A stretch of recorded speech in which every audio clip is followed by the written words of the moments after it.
siguro next time, Mr. Chair, we can invite the LTO as resource Yes, Your Honor. here. May LTO ba tayo dito ngayon? Kumsek? Wala. Wala daw. Next time, Your Honor. Kasi Thank you. dito po sa information na tanggap ko, yung sa ambush kay Vice Mayor Alameda, meron pong na-identify na plate number SFN 713 pero later on it was established na fake, forged.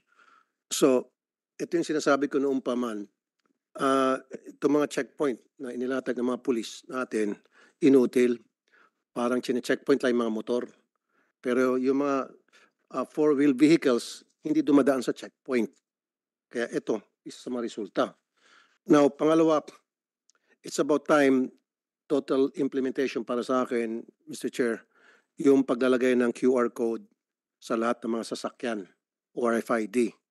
And then dapat constant patrolling ng mga taga-HPG o any members of the PNP or traffic management group na kapag nakitang kaduda-duda ang galaw ng isang sasakyan, pwedeng parahin at titirahin lang yan ng parang baril at makikita yung QR code kung legit o hindi.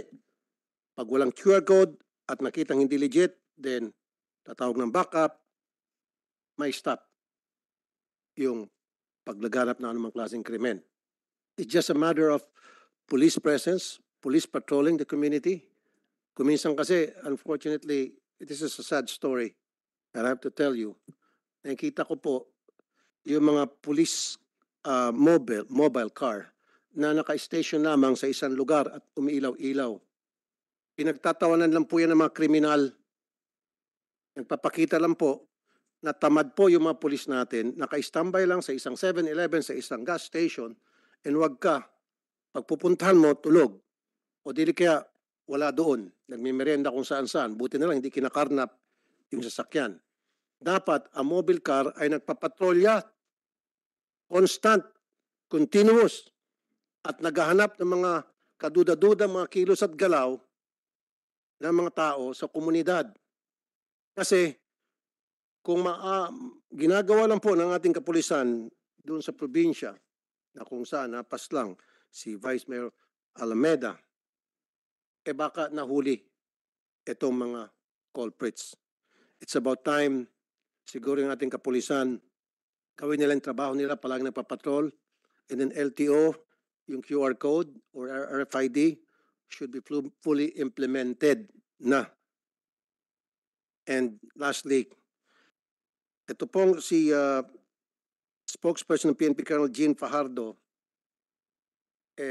hinahangaan ko to kasi palagi ko po natatawagan to at para ma-interview.